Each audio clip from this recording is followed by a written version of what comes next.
My parents are very difficult people. And in fact, I have never met more difficult, more reactive, more fear driven people than my parents. And when I was a kid, it truly was a nightmare trying to navigate the toxic dynamics in our household. And it was really tough for me. In fact, it pushed me to the point of a mental breakdown and having severe mental health struggles through my teens and my early 20s.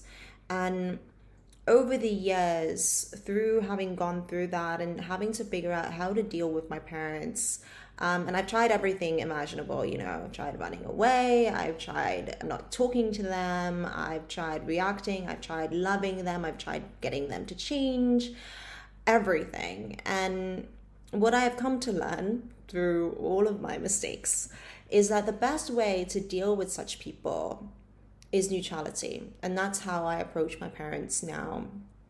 And the reason why neutrality is oftentimes the most loving thing and the most useful thing that we can do for people that are living in an unconscious state or who are deeply suffering from their own lack of self-love, from their own traumas, people that feel unlovable, who have not worked on their core wounds, being loved actually triggers them. Like a lot of things trigger these people, right? Because ultimately the triggers are as a result of the core wounds, which they have not gone into and resolved.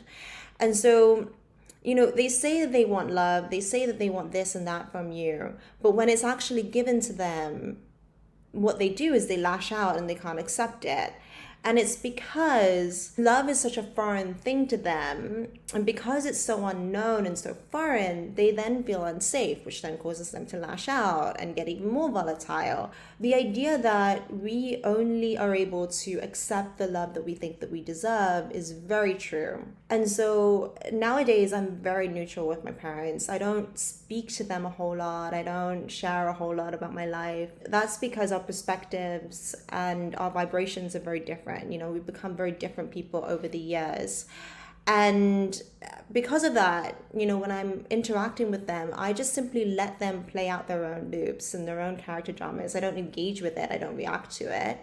And I don't try to change them. I don't try to make them see sense. I don't try to love them. Because I know that just by virtue of me being there, my presence is already providing them with comfort. And just knowing that I'm around, just knowing that I'm there is already enough for them. And the neutrality that I offer is actually an unspoken form of love. And it is a love that they know what to do with, they understand, and they know how to interact with. And so being neutral is actually the most loving thing that I can do.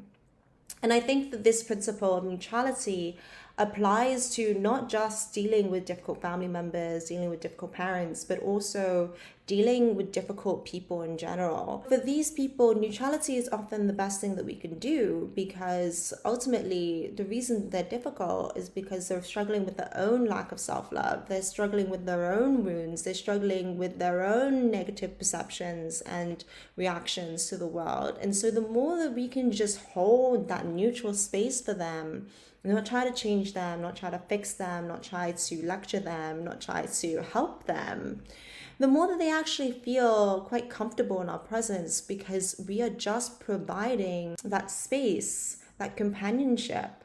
And often that is enough.